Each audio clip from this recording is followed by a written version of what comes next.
Good morning students, most welcome to Ashwini's English classes. Students, आज की class में मैं एनसीईआरटी सीरीज से एक चैप्टर डिस्कस करने वाला हूं। तो चलिए स्टार्ट करते हैं इस चैप्टर को। देखिए, फर्स्ट चैप्टर है ये क्लास 5th से। Before you read, a king has 3 questions and he is seeking answers to them. ये जो इंट्रोडक्शन चैप्टर के बारे में गिवन है, यहाँ आपको शो किया जा रहा है a king. It means king के बारे में नॉन नहीं है, कोई किंग कौन है। किसी के पास में कोई चीज़ है, किसी के अधिकार में कोई चीज़ है, तो उसको पास में होने को शो करने के लिए हम हैज हैव को यूज करते हैं। हैज और हैव इन वर्ब को हम यूज करते हैं। जैसे I have 2 pens, he has a new pen, है ना। So in the same way a king, king unknown है, मालूम नहीं है, तो इसलिए ए को यूज किया है। अ किंग हैज 3 क्वेश्चंस। एक किंग के 3 क्वेश्चंस होते हैं। क्वेश्चंस देखिए प्लूरल में लिखा हुआ है। प्लूरल में लिखा हुआ है तो क्यों लिखा हुआ है? क्योंकि उससे पहले जो डिटर्मिनर है वो प्लूरल में है। देखिए 1 2 3 4 ये सभी या सम और एनी ये डिटर्मिनर होते हैं जब नाउन से पहले आते हैं। डिटर्मिनर क्या होता है, इसको आप समझ सकते हैं इस तरह से। डिटर्मिनर का मतलब होता है कोई ऐसा शब्द जो नाउन से पहले आकर उसकी मात्रा या संख्या को बतलाए।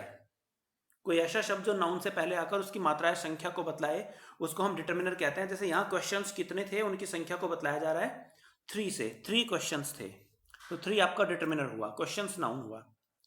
And he is seeking answers. Seek करना मीन्स तलाश करना होता है। सीक करना, तलाश करना होता है। इजारम के साथ में आईएनजी फॉर्म है, मतलब कॉन्टिन्यूअस टेंस है, present continuous. He is seeking, वह तलाश कर रहा है। आंसर्स, आंसर्स को तलाश कर रहा है। टू देम, उनके लिए। देखिए यहाँ एक इंपॉर्टेंट प्रपोजिशन आपको ध्यान रखना है कि आंसर्स के साथ में टू आता है। आंसर टू अ क्वेश्चन होता है, आंसर ऑफ अ क्वेश्चन नहीं होता। आंसर और सॉल्यूशन, इनके साथ में आपको कभी भी ऑफ को यूज नहीं करना चाहिए, इनके साथ में टू को यूज करना चाहिए। Answer to a question, solution to a question. Note करना इनको आप अच्छे से, ठीक है।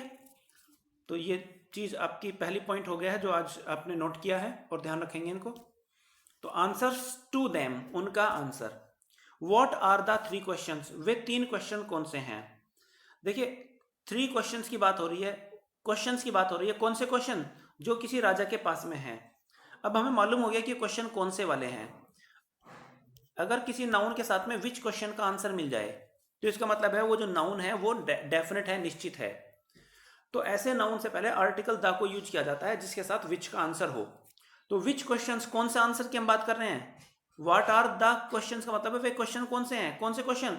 जो राजा जिनको खोज रहा है, आंसर्स जिनके। डज द किंग गेट, क्या राजा को मिल जाता है? जब भी हमें कोई क्वेश्चन पूछना होता है प्रेजेंट में, जनरल क्वेश्चन पूछना होता है, तो डू और डज का यूज करके पूछते हैं।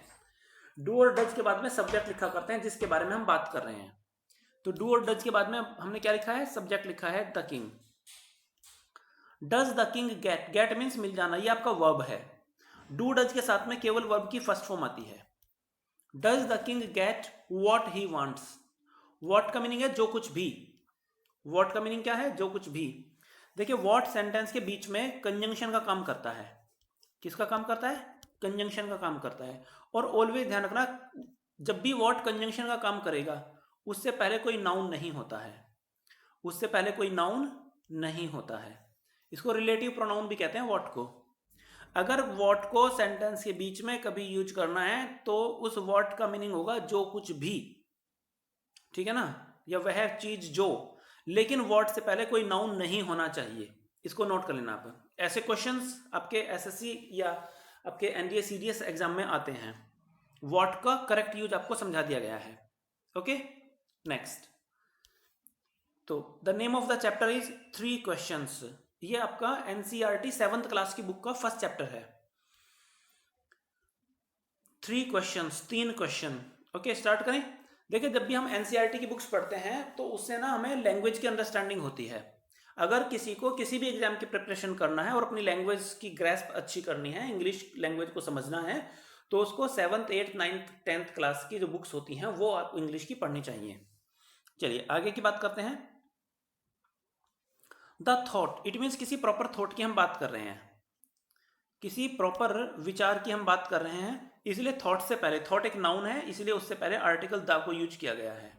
द थॉट केम टू, यह विचार, द का हिंदी मीनिंग मैंने आपको बताया था कि द का मीनिंग होता है यह या वह, ठीक है ना, वही, उस, उसी, इन सभी अर्थों में हम द को यूज करते हैं, ठीक है ना।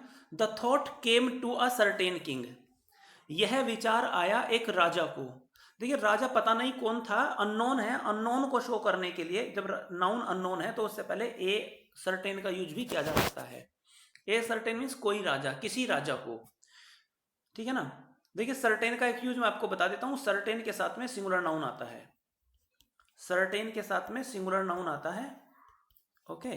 अगर ऐसा कभी सीन हो कि सर्टेन के साथ में सिंगुलर नाउन आए तो उससे पहले आपको ए भी लिखना पड़ता है, असर्टेन, ठीक है। और अगर नाउन सिंगुलर नहीं आए, ठीक है, तो फिर सर्टेन के साथ में प्लूरल नाउन आएगा। जब आप प्लूरल नाउन का प्रयोग करेंगे तो ए नहीं आना चाहिए, या तो सर्टेन के साथ में प्लूरल नाउन आएगा या ए सर्टेन के साथ में सिंगुलर नाउन आएगा। इसको कॉपी कर लीजिएगा आप, ओके। जैसे आपने यहां देखा है अ सर्टेन किंग, ओके। दैट की, दैट कंजंक्शन है, कंजंक्शन का काम होता है जोड़ने का। किसको जोड़ने का? एक सब्जेक्ट वर्ब अन्य वर्ड को दूसरे किसी सब्जेक्ट वर्ब अन्य वर्ड से जोड़ता है, अदर वर्ड से जोड़ता है, SVO। आप इसको नोट कर सकते हैं। व्हाट इज ए कंजंक्शन, अगर कोई पूछता है कि कंजंक्शन किसको कहते हैं तो आपका आंसर होगा कंजंक्शन होता है जो दो सब्जेक्ट वर्ब अदर वर्ड्स को जोड़ता है, या जो दो क्लॉजेज को जोड़ता है। सेंटेंस का पार्ट क्लॉज कहलाता है, ठीक है ना। सेंटेंस का ऐसा पार्ट जिसमें सब्जेक्ट वर्ब अदर वर्ड्स हो उसको हम क्लॉज कहते हैं। तो यानी कि कंजंक्शन किसको कहते हैं? जो टू क्लॉजेज को ज्वाइन करता है वो कंजंक्शन होता है। Got the point? चलिए, दैट यहां पर आपका कंजंक्शन है। क्यों? क्योंकि इसने पहले भी सब्जेक्ट को लिखा हुआ है, सब्जेक्ट है ना, वर्ब पहले भी है और बाद में भी है। ही वुड, ही सब्जेक्ट हो गया, वुड वर्ब हो गया। चलिए, that he would never fail, कि वह कभी फेल नहीं होगा। इफ ही न्यू, अगर उसको मालूम हो जाए, इफ ही न्यू अगर उसको मालूम हो जाए, इफ का मीनिंग होता है यदि। इफ ही न्यू, आप देख रहे हो इफ वाली क्लोज में वर्ब की कौन सी फॉर्म आई हुई है? Second form. अगर इफ वाली क्लोज में वर्ब की सेकेंड फॉर्म आई हुई हो तो जो मेन क्लोज होती है उसमें वुड का यूज किया जाता है, ठीक है, ध्यान रखना है इसको। आप इसको इस तरह से नोट कर लीजिएगा। एक दिन आपको ध्यान हो तो मैंने इस तरह से कराया था कि इफ वाली क्लोज में अगर आता है वर्ब की फर्स्ट फॉर्म प्रेजेंट इंडेफिनिट, तो दूसरे वाली क्लोज में हम सब्जेक्ट के साथ में विल या शैल को यूज करते हैं, ठीक है ना। आवश्यकता पड़ने पर हम कैन या मे को भी यूज कर सकते हैं। यह है कंडीशनल टाइप 1। कंडीशन टाइप 1 ये रियल कंडीशन को शो करता है। एक कंडीशन टाइप होता है 2, उसमें क्या होता है? इफ के साथ में वर्ब की, सॉरी इससे जो पहले वाली है ना, इसमें वर्ब की सेकंड फॉर्म नहीं है, वर्ब की फर्स्ट फॉर्म है, आप इसको करेक्ट करें। वर्ब की सेकंड फॉर्म आती है टाइप 2 में, और दूसरे वाली क्लॉज में आता है वुड प्लस वर्ब की फर्स्ट फॉर्म, ठीक है ना। ये स्ट्रक्चर आप दोनों नोट कर सकते हैं। वर्ब की फर्स्ट फॉर्म को हम यूज करते हैं प्रेजेंट की रियल कंडीशन शो करने के लिए, प्रेजेंट की रियल कंडीशन को शो करने के लिए। और जो टाइप 2 है, इफ के साथ में वर्ब की सेकंड फॉर्म और दूसरे वाली क्लोज में वुड प्लस फर्स्ट फॉर्म, इसको हम यूज करते हैं अनरियल कंडीशन बताने के लिए, प्रेजेंट की अनरियल कंडीशन, ठीक है ना, आप नोट कर लेना। चलिए, तो इफ ही न्यू 3 थिंग्स, अगर उसको 3 चीजें मालूम हो जाएं तो वह कभी फेल नहीं होगा। मतलब ऐसा हो भी सकता है, नहीं भी हो सकता, कंडीशन सर्टेन नहीं है कि पॉसिबल है ही, इम्पॉसिबल भी हो सकती है, ठीक है ना। दीज 3 थिंग्स वर, वो 3 चीजें थी। वो 3 चीजें कौन सी थी? देखिए यहां आपका थिंग्स है नाउन, ठीक है ना, थिंग्स आपका नाउन है, और थिंग्स कितनी है? 3 हैं। तो ये क्या हो गया? नाउन्स के बारे में एक्स्ट्रा इन्फॉर्मेशन देने वाला, मात्रा संख्या को बताने वाला, यानी कि डिटरमिनर, ठीक है ना। और इससे पहले एक और लिखा हुआ है दीज। दीज कौन से वाली? ये वाली। तो ये भी डिटरमिनर है, यानी कि हमने 2 डिटरमिनर को यूज किया हुआ है यहां पर। इसका मतलब है हम किसी नाउन से पहले 2 डिटरमिनर को यूज कर सकते हैं, ठीक है ना। चलिए, जो हमारा होता है ना दिस, दैट, दीज और दोज, ये भी आपके डिटरमिनर होते हैं, मात्रा या संख्या को बताने वाले या उनकी तरफ इशारा करने वाले, नाउन की तरफ इशारा करने वाले, ये सभी आपके डिटरमिनर होते हैं, ठीक है। Some, all, many, both, little, few, है ना, इनको क्या कहेंगे आप? सभी आपके क्या है, डिटर्मिनर है, नोट कर लेना। चलिए, वो तीन चीजें कौन कौन सी हैं? फर्स्ट थिंग है what is the right time. Right time क्या है टू बिगिन समथिंग, किसी काम को शुरू करने के लिए सही समय क्या होता है। सेकंड थिंग क्या जानना चाहता है राजा, विच पीपल, कौन से लोग, शुड ही लिसन टू, उसे किन लोगों की बात सुननी चाहिए। देखिए यहाँ एक इंपॉर्टेंट पॉइंट है, लिसन के साथ में प्रीपोजिशन टू का यूज होता है। आपने सुना होगा लिसन टू मी, मेरी बात सुनो।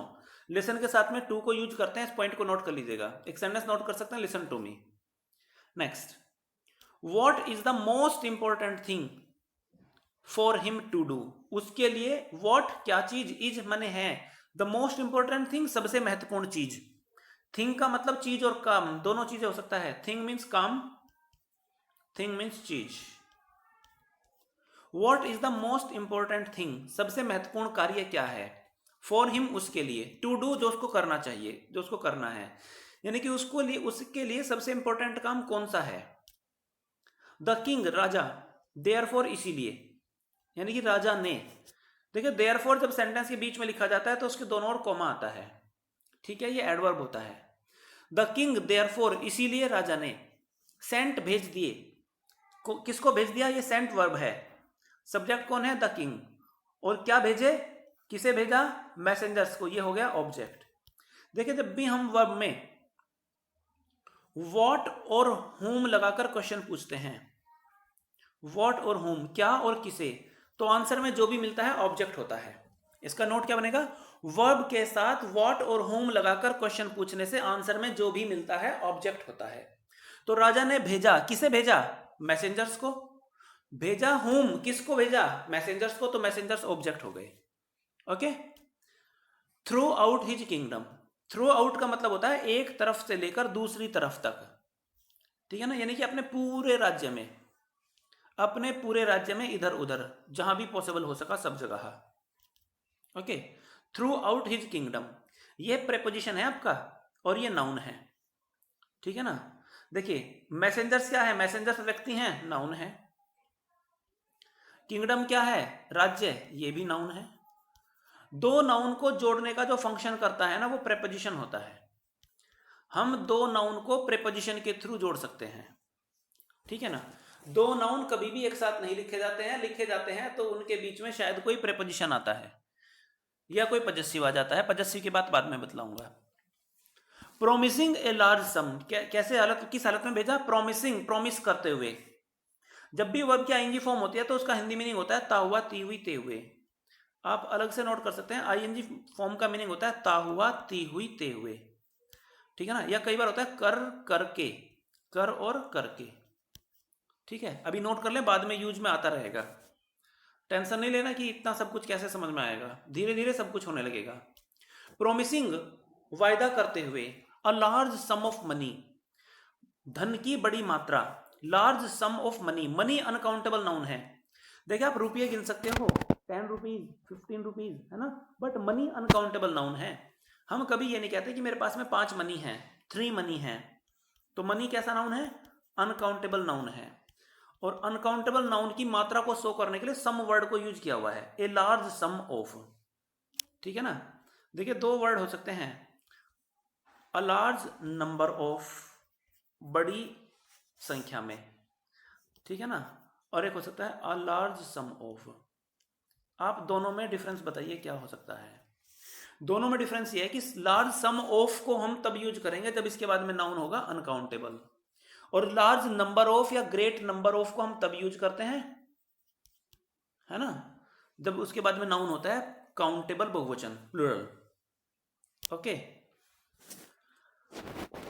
Promising a large number of money to anyone, किसी भी ऐसे व्यक्ति को, ये व्यक्ति निश्चित नहीं है इसलिए टू को यूज किया गया है। जब नाउन अनिश्चित हो तो हम एनीवन को यूज करेंगे, और प्रोमिस कर रहे हैं किसी व्यक्ति के लिए, टू को यूज कर रहे हैं, to anyone who would answer these 3 questions, जो इन 3 क्वेश्चंस का आंसर दे देगा। यहां पर फोकस कीजिएगा सेंटेंस के बीच में, हु मीन्स वह व्यक्ति, जो भी कोई, एनीवन कोई भी व्यक्ति, जो, एनीवन कोई भी व्यक्ति, हु का मीनिंग है जो। देखिए आपको यहां बताता हूं, हम सेंटेंस के बीच में कई बार हु whom और whose को यूज करते हैं। अगर कभी who, whom, whose को सेंटेंस के बीच में यूज करें तो इनसे ठीक पहले वो नाउन या प्रोनाउन जरूर होना चाहिए जिसके लिए इनको प्रयोग किया गया है। ठीक है ना। ऐसी कंडीशन में इन हु, हुम, हुज को हम रिलेटिव प्रोनाउन कहते हैं। रिलेटिव प्रोनाउन कहते हैं इनको हम। ठीक है। अच्छा, यहां कई बार क्या होता है कि सब्जेक्ट वर्ब एग्रीमेंट में आता है कि अगर यहां पर वर्ब लिखी हो तो उस वर्ब को किसके अकॉर्डिंग यूज करना चाहिए, हु, हुम, हुज के अकॉर्डिंग या यहाँ जो नाउन है उसके अकॉर्डिंग।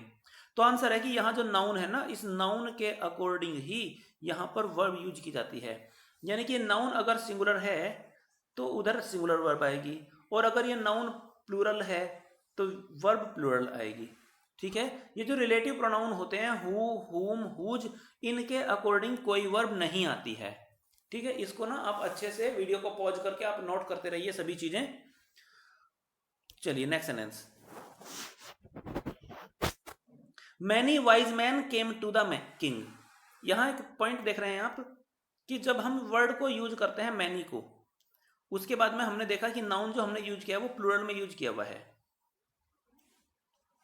देखिए, मैनी मीन्स बहुत सारे। बहुत सारे किसके लिए आया हुआ है, मैन के लिए आया हुआ है, बहुत सारे व्यक्ति। और ये बहुत सारे व्यक्ति कैसे हैं, वाइज हैं। तो ये वाइज क्या हुआ, ऐसा वर्ड जो मैन के बारे में एक्स्ट्रा इन्फॉर्मेशन दे रहा है। ऐसा वर्ड जो नाउन से पहले आए और उसके बारे में एक्स्ट्रा इन्फॉर्मेशन दे, गुण दोष विशेषता बताए, उसको क्वालिफाई करे, उसकी क्वालिटी बताए, है ना। गुण दोष विशेषता बताने वाले शब्दों को एडजेक्टिव कहते हैं। तो व्यक्ति कैसे हैं, वाइज हैं, तो वाइज क्या हुआ, एडजेक्टिव। ओके। अब यहां एक पॉइंट और आ रहा है कि मैन हमारा नाउन है, और कितने नाउन की बात कर रहे हैं, मैन कितने हैं, बहुत सारे हैं। तो नाउन की मात्रा या संख्या को बताने वाले वर्ड्स को हम क्या कहते हैं, डिटर्मिनर कहते हैं। डिटर्मिनर का काम क्या होता है, मात्रा या संख्या को बताना, नाउन की मात्रा या संख्या को बताना। तो मैनी वाइज मैन, यानी कि स्ट्रक्चर देख रहे हैं कि यहां पर आया हुआ है नाउन, और नाउन से पहले क्या आया हुआ है, एडजेक्टिव, और एडजेक्टिव से पहले क्या आया हुआ है, डिटर्मिनर। तो सेंटेंस को लिखने का स्ट्रक्चर इस तरह से भी होता है, determiner plus adjective plus noun. Okay, आप नोट करते रहिएगा। राइटिंग के साथ में आपको एडजस्ट करना पड़ेगा, राइटिंग इससे बेस्ट शायद मुझसे नहीं लिखी जाएगी यहां पर। Next, many wise man came to the king. देखिए, जब कोई व्यक्ति कहीं भी आए या जाए तो उसका जो टारगेट है ना, तो उसका डेस्टिनेशन है जहां पर वो जाता है, तो आने जाने वाली वर्ब के साथ में टू प्रेपोजिशन को हम यूज करते हैं। डेस्टिनेशन से पहले टू प्रेपोजिशन को यूज करते हैं, चाहे कम की बात हो चाहे गो की बात हो। कम और गो के साथ में टू प्रेपोजिशन आता है उस स्थान, उस टारगेट, उस मंजिल से पहले जहां पर कोई व्यक्ति जाना होता है। इसलिए यहां पर यूज किया गया है केम टू द किंग, राजा के पास आया। यहां पर पास की अंग्रेजी अलग से कुछ नहीं आएगी, नियर लिखने की आवश्यकता नहीं है। देखिए, इंग्लिश को ना बिल्कुल हिंदी से ट्रांसलेट करके नहीं लिखा जा सकता है। But they all answered his questions. But भी कंजंक्शन है, क्योंकि इस वाली बात को और इस वाली बात को, they all answered his questions, इन दोनों बातों को बट से जोड़ा गया है। बट को मैंने कंजंक्शन क्यों कहा, क्योंकि बट से पहले भी सब्जेक्ट वर्ब अदर वर्ड्स हैं, और बट के बाद भी, देखो, बट के बाद सब्जेक्ट आ गया दे ऑल, और वर्ब आ गया आंसर्ड, है ना, और ये अदर वर्ड्स हो गए। और बट से पहले भी था वाइज मैन, सब्जेक्ट था, और केम ये आपका वर्ब था। तो दो सब्जेक्ट वर्ब अदर वर्ड को जोड़ने का जो फंक्शन करता है उसको हम क्या कहते हैं, कंजंक्शन कहते हैं। चलिए, but they all answered his questions, लेकिन उन सभी ने आंसर किया। आंसर किसको किया, क्वेश्चंस को। आंसर्ड व्हाट, आंसर किस चीज का किया, किस चीज का, क्या आंसर किया, उसके क्वेश्चंस का। तो ये आपका क्या हो गया, ऑब्जेक्ट। ठीक है ना। अच्छा, आंसर कैसे किया, अलग तरीके से किया। आंसर करना क्या है, वर्ब है, आंसर करना है आपका वर्ब, और वर्ब को प्रभावित करने वाला शब्द, वर्ब से संबंधित एक शब्द आ रहा है डिफरेंटली। डिफरेंटली शब्द का संबंध किस शब्द से है, आंसर करने से। आंसर कैसे किया, अलग तरीके से किया। तो ऐसा शब्द जिसका संबंध वर्ब से हो, ऐसा संबंध जो वर्ब को प्रभावित करता हो, जो वर्ब से रिलेटेड हो, ऐसे वर्ड को हम क्या कहते हैं, एडवर्ब कहते हैं। वेरी गुड, ठीक है ना। एडवर्ब एक ऐसा वर्ड है जो किसी वर्ब को प्रभावित करता है, किसी एडजेक्टिव को भी प्रभावित कर सकता है। एडवर्ब किसी एडजेक्टिव और किसी एडवर्ब, ठीक है ना, या किसी वर्ब, इन तीनों को प्रभावित कर सकता है। एडवर्ब इन तीनों को प्रभावित करने की क्षमता रखता है, इन तीनों से संबंधित होता है। इन रिप्लाई टू, ये फ्रेज काफी इंपॉर्टेंट हो गया, इन रिप्लाई टू, ठीक है ना, टू प्रपोजिशन का यूज किया गया यहां, in reply to the first question, first question के आंसर में। यहां देखिएगा, जब भी हम सेंटेंस में यूज करते हैं कभी फर्स्ट या सेकंड, है ना, आप ऐसे लिख लेना, first, second, third, next, last, ठीक है ना, इस तरह के वर्ड से पहले आर्टिकल द को यूज किया जाता है। The plus first, second, third, next, last, इस तरह के वर्ड से पहले आर्टिकल द को यूज करते हैं। ओके, चलिए, in reply to the first question, some said, some unknown person के लिए यूज किया जा रहा है। सम सैड, कुछ लोगों ने कहा। क्या आप मुझे बता सकते हैं कि सम कौन सा पार्ट ऑफ स्पीच है? ये आपके लिए चैलेंज है, जब तक कि मैं यहां लास्ट तक पढ़ता हूं तब तक मुझे आपको इसका पार्ट ऑफ स्पीच बताना है। चलिए, पता लग जाएगा आपको इंग्लिश कितना समझ में आती है। और एक बात और भी है कि जब टीचर पढ़ाते हैं ना तो बहुत आसान लगता है, जब अपने आप क्वेश्चन पूछा जाता है ना तब पता लगता है कि यार सच में यहाँ पर तो कुछ ना कुछ लॉजिक वाली बात है, टफ चीजें हैं जो मुझे नहीं मालूम। चलिए, आप में से जितने स्टूडेंट्स को मालूम हो गया था, पहले ही मैं बताऊंगा क्या है ये, आप मुझे कमेंट करके बताना कि सर मुझे मालूम हो गया था, कि मुझे राइट आंसर मालूम था। अच्छा, एक इन्फॉर्मेशन आपको और दे रहा हूँ कि आप में से जो अननोन स्टूडेंट्स हैं, जो स्टूडेंट्स मुझे पर्सनली नहीं जानते हैं, कोचिंग सेंटर के थ्रू मुझसे जुड़े हुए नहीं हैं, उनको मैं बता रहा हूँ कि 9808626365 करके ये हमारा व्हाट्सएप नंबर है। आप इस नंबर पर अपना व्हाट्सएप के थ्रू आप मुझसे कोई भी डिस्कशन कर सकते हैं, आपके डाउट्स वगैरह हो तो मुझसे पूछ सकते हैं। और अगर आप कॉल करना चाहें तो हमारा नंबर है 7409626365, लास्ट की डिजिट सेम है, 6 डिजिट, है ना। आप इस नंबर पर आप कॉल कर सकते हैं किसी भी टाइम, ठीक है ना। कोई भी डाउट आपका हो, है ना, कोई भी आप फीडबैक मुझे देना चाहें तो आप मुझसे बात कर सकते हैं विदाउट एनी हेजिटेशन, कोई टेंशन नहीं है ना। मैं एक सिंपल बिल्कुल नॉर्मल जनरल अध्यापक हूँ, मैं ज़्यादा वीआईपी वगैरह की कैटेगरी में अपने आप को रखता नहीं हूँ, ठीक है ना। जस्ट बड़ौद जैसे कस्बे में पढ़ाने वाला एक सामान्य सा अध्यापक हूँ, ठीक है ना। तो आप निसंकोच आप मुझसे डिस्कशन कर सकते हैं।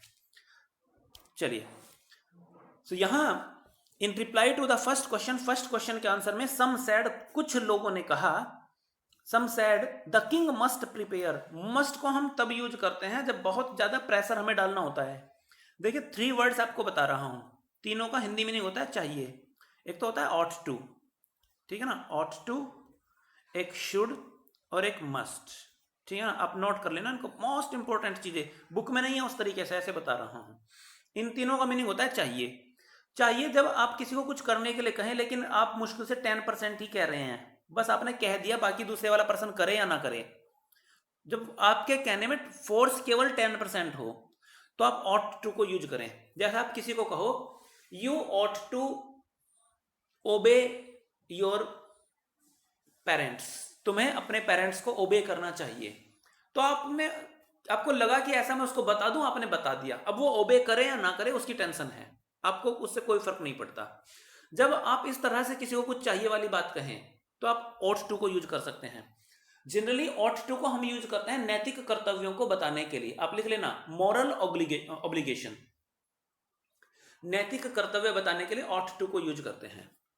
जब आप चाहते हैं कि आपके द्वारा कही गई बात कोई व्यक्ति फॉलो भी करे, है ना, आपकी बात में 40 to 60% फोर्स होती है ना, तो आप शुड को यूज करते हैं। और जब आप उम्मीद करते हैं कि जो आपने कहा वो 100% होना ही चाहिए, है ना, आप उम्मीद करते हैं कि जो आप कह रहे हैं सामने वाला व्यक्ति वो जरूर करे, तो उसके लिए आप मस्ट को यूज करते हैं। मस्ट को अवश्य चाहिए भी बोल देते हैं। अवश्य इसलिए क्योंकि 100% बात आ गई है, यानी कि मस्ट में फोर्स ज्यादा होती है शुड की अपेक्षा, और शुड में फोर्स होती है ऑट टू की अपेक्षा, और ऑट टू में फोर्स होती है बहुत ही कम। शायद कुछ क्लियर हुआ हो, 100% क्लियर नहीं हुआ होगा। देखिए, सीखने में टाइम लगता है, आप कॉपी करते रहिए, नोट्स बनाते रहिए, धीरे धीरे कुछ टाइम आपको देना पड़ेगा, आप सीख जाएंगे, लेकिन बहुत ही अच्छे स्टाइल से आप सीख जाएंगे। चलिए, the king must prepare, must आपका मॉडल ऑक्सिलरी वर्ब होता है, मॉडल ऑक्सिलरी वर्ब के साथ में can, could, will, would, shall, should, है ना, नीड, ये सभी आपके मॉडल ऑक्सिलरी वर्ब होते हैं, और उनके साथ में ऑलवेज वर्ब की फर्स्ट फॉर्म आती है, इसलिए हमने प्रिपेयर लिखा हुआ है। द किंग मस्ट प्रिपेयर, अगर यहां पर ईडी हम जोड़ देते प्रिपेयर्ड तो वो गलत हो जाता, ठीक है ना। या अगर हम इसमें आईएनजी जोड़ देते प्रिपेयरिंग तो भी गलत हो जाता, ठीक है ना। केवल सामान्य फॉर्म, बेसिक फॉर्म लिखा जाता है मॉडल ऑक्सिलरी वर्ब के साथ में। Next, the king must prepare a time table. King को किसी ने देखो रिप्लाई किया है कि किंग को प्रिपेयर कर लेना चाहिए। क्या प्रिपेयर करना चाहिए? Prepare what? हमने पूछा प्रिपेयर व्हाट, क्या प्रिपेयर करें? आंसर आया अ टाइम टेबल। तो क्या आप बता पाएंगे कि ये टाइम टेबल क्या है? यस, ये टाइम टेबल ऑब्जेक्ट हुआ, ठीक है ना। जब भी वर्ब के साथ में व्हाट और whom लगाकर क्वेश्चन का आंसर मिल जाए तो वो जो आंसर होता है वो क्या होता है? ऑब्जेक्ट होता है। And then follow it strictly, और फिर इसको फॉलो करना चाहिए। एंड देन और तब, ठीक है ना। फॉलो करना चाहिए इट, इसको। अब पूछा कैसे फॉलो करना चाहिए? फॉलो करें हाउ, किस तरह से फॉलो करें?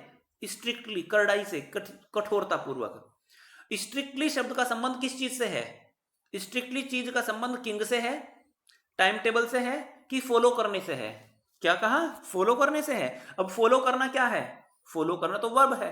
तो ऐसा शब्द जो वर्ब से लिंक्ड हो, जो वर्ब को प्रभावित करता हो, उसको क्या कहेंगे? क्या? एडवर्ब। वेरी गुड, आप अच्छे से सीख रहे हैं। तो ये स्ट्रिक्टली आपका एडवर्ब हुआ। अच्छा, मोस्टली जो एडवर्ब होते हैं ना वो एलवाई पर एंड होते हैं। मोस्टली एलवाई एडवर्ब पर एंड होते हैं। फिर भी मैं आपको एक पॉइंट बता देता हूं, आप नोट कर लेना कि अगर नाउन के साथ में एलवाई ऐड किया जाए तो वो एडजेक्टिव फॉर्म होता है, वो एडजेक्टिव बनता है नाउन के साथ में एलवाई ऐड करें तो। और अगर एडजेक्टिव के साथ में एलवाई को ऐड किया जाता है तो वो एडवर्ब बनता है। ओके, जैसे मैंने कहा वीक, वीक एक नाउन है, मैंने कहा वीकली, साप्ताहिक, एडजेक्टिव हो गया। ऐसे मंथ नाउन है, मंथली, मासिक, ये आपका एडजेक्टिव हो गया। फ्रेंड नाउन है, फ्रेंडली, ये आपका एडजेक्टिव हो गया, ठीक है ना। नाउन के साथ में एलवाई ऐड करेंगे तो एडजेक्टिव बनेगा। एडवर्ब, एडजेक्टिव के साथ में एलवाई ऐड करेंगे तो एडवर्ब बनेगा। जैसे स्ट्रिक्टली, रफली, है ना, स्लोली। चलिए आगे की बात करते हैं। ओनली इन दिस वे, केवल इस तरह से ही। ओनली किसी भी वर्ड से पहले यूज किया जा सकता है, ये इंटेंसिफायर होता है। इन दिस वे, इस तरह से। ओनली ने इस पूरे फ्रेज को जोरदार ढंग से कह दिया, ओनली इन दिस वे, केवल इस तरह से ही। तो ओनली यहां मॉडिफाई कर रहा है इस पूरे फ्रेज को। ओनली किसी बात पर जोर देने के लिए, किसी वर्ड या वर्ड्स के ग्रुप को फोर्स करने के लिए, हाईलाइट करने के लिए यूज करते हैं। ओनली इन दिस वे, केवल इस तरह से ही। दे सेड, उन्होंने कहा। देखिए, जब हम कोई बात कहना चाह रहे हैं और उस बात को बीच में रोककर कोई दूसरे शब्द जोड़ना चाहें तो जोड़े जाने वाले शब्दों से पहले और उसके बाद भी हम कोमा को यूज करते हैं। हम चाहते तो यहां पर दे सेड का यूज ना भी करते। तो हम कहना चाह रहे थे ओनली इन दिस वे और बात को बीच में रोककर दे सेड हमने लिख दिया। अगर हम दे सेड को हटाकर डायरेक्ट बोलना चाहें तो बोल सकते हैं only in this way could he do everything, केवल इस तरह से ही वह सब कुछ कर पाएगा, at its proper time, proper time पर। अदर्स सेड, अन्य व्यक्तियों ने कहा। जैसे मैंने आपसे क्वेश्चन पूछा था कि सम कौन सा पार्ट ऑफ स्पीच है, तो एक क्वेश्चन आपका और आ गया, अदर्स कौन सा पार्ट ऑफ स्पीच है, ठीक है ना। चलिए एक हिंट देता हूं आपको, दोनों क्वेश्चन का आंसर एक ही है। जो पार्ट ऑफ स्पीच आप सम को कहेंगे वही अदर्स को कहेंगे। Others said that it was impossible, कि यह असंभव था, टू डिसाइड, डिसाइड करना। इम्पॉसिबल के साथ में देखो इन्फिनेटिव टू प्लस वर्ब की फर्स्ट फॉर्म दी हुई है। पॉसिबल टू डू समथिंग होता है, इम्पॉसिबल टू डू समथिंग होता है, ठीक है ना। तो ध्यान रखते हैं कि कुछ एडजेक्टिव होते हैं जिनके साथ में इन्फिनेटिव आता है, कुछ नाउन होते हैं, कुछ वर्ब होती हैं जिनके साथ में इन्फिनेटिव आता है। यह कैसा है? इम्पॉसिबल है। इम्पॉसिबल ये आपका क्या हो गया? एडजेक्टिव। तो कुछ एडजेक्टिव के साथ में आप क्या देख रहे हो कि क्या आता है? इन्फिनेटिव आता है, ठीक है ना। आप ऐसे वर्ड्स की भी एक लिस्ट बनाना शुरू करेंगे जब आप ज्यादा से ज्यादा पढ़ेंगे। मतलब इन चीजों पर ध्यान देना आपको शुरू कर देना चाहिए। इम्पॉसिबल के साथ में इन्फिनेटिव आया, impossible to decide. Other said, दूसरों ने कहा, इट वॉज। अच्छा, ये जो दैट है ना, इसको आप अंडरस्टूड भी कर सकते हैं। अदर सेड, अन्य व्यक्तियों ने कहा, इट वॉज इम्पॉसिबल, असंभव था। कई बार इस दैट को नहीं भी लिखा जाता है तो इसको अंडरस्टूड रखा जा सकता है, लिखा भी जा सकता है, नहीं भी लिखा जा सकता है। Other said it was impossible to decide in advance, advance में ही डिसाइड कर पाना असंभव है। क्या डिसाइड कर पाना? The right time, right time को। राइट टाइम ना क्या हुआ? ऑब्जेक्ट हुआ, किसका? डिसाइड करने का। क्या डिसाइड करना? राइट टाइम को डिसाइड करना। देखिए इम्पॉसिबल है, क्या है? डिसाइड करना। क्या डिसाइड करना? Right time. तो जो हमारी वर्ब है ना इन्फिनेटिव में, भाई जो इन्फिनेटिव होते हैं वो भी वर्ब होते हैं, तो इन्फिनेटिव वाली वर्ब के भी अपने ऑब्जेक्ट हो सकते हैं। हमने पूछा क्या डिसाइड करना, आंसर आया राइट टाइम, है ना। और वर्ब के साथ में क्या करके क्वेश्चन पूछने से आंसर में क्या मिलता है, ऑब्जेक्ट मिलता है। तो इन्फिनेटिव के भी अपने ऑब्जेक्ट होते हैं, ये पॉइंट आप नोट कर सकते हैं। टू प्लस वर्ब की फर्स्ट फॉर्म को इन्फिनेटिव कहते हैं। इन्फिनेटिव के साथ क्या या किसे लगाकर क्वेश्चन पूछने से जो मिलता है वो उस इन्फिनेटिव का ऑब्जेक्ट होता है। तो इन्फिनेटिव के भी अपने ऑब्जेक्ट होते हैं, ये आप पॉइंट नोट कर लेना, बाद में काम आएगा बहुत ज्यादा। फॉर डूइंग समथिंग, कुछ करने के लिए। एक पॉइंट का ध्यान रख सकते हैं कि जो हमारा फॉर होता है, for, on, with, by, from, है ना, आफ्टर, बिफोर, इस तरह के जो हमारी प्रेपोजिशन हैं उनके साथ वर्ब की आईएनजी फॉर्म का यूज करते हैं, वर्ब की चौथी फॉर्म को यूज करते हैं। प्रेपोजिशन के बाद वर्ब की आईएनजी फॉर्म आती है, प्रेपोजिशन के बाद वर्ब की आईएनजी फॉर्म आती है, आप इस चीज को नोट कर सकते हैं। ओके, यही मतलब इंग्लिश लैंग्वेज को सीखने का तरीका यही होता है कि हम हर किसी वर्ड से कुछ ना कुछ सीखने की कोशिश करें, ठीक है ना। चलिए, द किंग शुड नोटिस, राजा को नोटिस करना चाहिए। शुड आपका क्या हुआ, मॉडल ऑक्सिलरी वर्ब, इसके साथ आ रखी है वर्ब की first form. The king should notice, राजा को नोटिस करना चाहिए। देखिए राजा कौन से वाला, जिसके पास 3 क्वेश्चन थे, जिसका हमने शुरू में जिक्र किया था। इसलिए पहली बार जब हमने राजा का नाम लिया था तो ए सर्टेन किंग कहा था, आर्टिकल ए और एन का यूज किया था। जब हम किसी नाउन को पहली बार इंट्रोड्यूस करते हैं, उसके बारे में हमें जानकारी नहीं होती, तो आर्टिकल ए और एन को यूज करते हैं। और जब उसी नाउन के को हम दोबारा से उसके बारे में कोई इंफॉर्मेशन देते हैं तो वो नाउन निश्चित हो जाता है। ऐसी कंडीशन में उसके साथ में आर्टिकल द को यूज किया जाता है। द का मतलब है कि इसके बाद जो नाउन लिखा हुआ है वो डेफिनेट है, निश्चित है। द किंग का मतलब है वही राजा जिसके बारे में हमने पहले कुछ कहा था। द किंग शुड नोटिस, राजा को नोटिस करना चाहिए, उस राजा को नोटिस करना चाहिए। ऑल दैट, वह सब कुछ, दैट वॉज गोइंग ऑन, जो कुछ चल रहा था। गोइंग ऑन का मतलब है चलते रहना, जारी रहना। अवॉइड फुलिश प्लेजर, और अवॉइड करना चाहिए। अवॉइड करना मीन्स दूर रहना, किसी चीज से बचना। अवॉइड करना, किसी चीज से दूर रहना, किसी चीज को न करना, किसी कार्य को न करना। एंड अवॉइड फुलिश प्लेजर्स, और मूर्खतापूर्ण आनंद प्राप्ति के जो कार्य हैं उनको, उनसे दूर रहना चाहिए, उनसे बचना चाहिए। एंड और, इससे पहले कि मैं नेक्स्ट पैसेज पढ़ाऊं आपको, मैंने आपसे कुछ क्वेश्चन पूछे थे कि आपको मुझे बताना है कि ये कौन सा पार्ट ऑफ स्पीच है। और आप यहां देख रहे थे कि इन दोनों के बाद में, सम के बाद में वर्ब आई हुई थी सैड, कुछ लोगों ने कहा। अदर्स के बाद में फिर से वर्ब आई हुई थी सैड, दूसरे लोगों ने कहा।